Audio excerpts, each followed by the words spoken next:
নমস্কার, cooking with AG চ্যানেলে সবাইকে স্বাগত। আজকেও আপনাদের সাথে নতুন একটা রেসিপি শেয়ার করতে চলেছি এবং যারা এখনও আমার চ্যানেলটিকে সাবস্ক্রাইব করেননি তারা এখনই সাবস্ক্রাইব করে ফেলুন এবং পাশে থাকা বেল আইকনটি প্রেস করুন, যাতে আমরা যখনই নতুন কোনো ভিডিও শেয়ার করি তার নোটিফিকেশান সাথে সাথে পেয়ে যান। আজকে আমি শেয়ার করব মচমচে করে মোটা করে ডিম ভাজা যায় সেই রকম রেসিপি আপনাদের সাথে শেয়ার করছি। তার জন্য এখানে আমি নিয়ে নিয়েছি একটা বড় সাইজের পেঁয়াজ কুচি, লঙ্কা কুচি, ধনেপাতা কুচি। ঝাল আপনারা আপনাদের পছন্দ অনুযায়ী দিতে পারেন। আচ্ছা, এখানে নিয়ে নিচ্ছি আমি হলুদ গুঁড়ো, অল্প পরিমাণে জিরে গুঁড়ো এবং কাশ্মীরি রেড চিলি। এই সব উপকরণগুলোকে আমি একসঙ্গে মিশিয়ে নেব।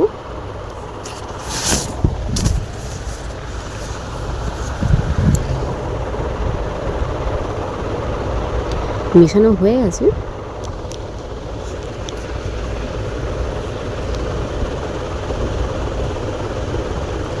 এবারে আমি 4টে ডিম নিয়ে নিয়েছি।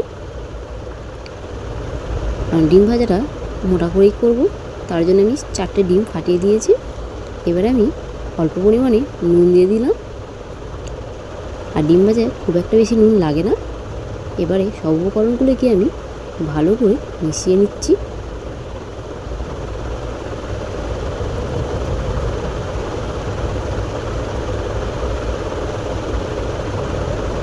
মেশানো হয়ে গেলে আমি একটা কড়া বসিয়ে দিয়েছি, তার মধ্যে কিছুটা তেল নিয়ে নিলাম।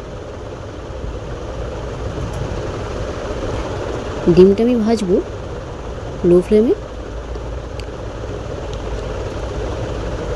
এবারে তেল গরম হয়ে গেলে আমি ওই ডিমের মিশ্রণটি দিয়ে দিলাম। এবার কিছুক্ষণ আমি হতে দেব।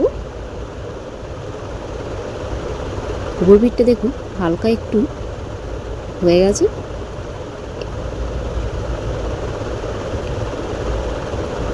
এবার আমি আরেক পিঠ উল্টে দিলাম।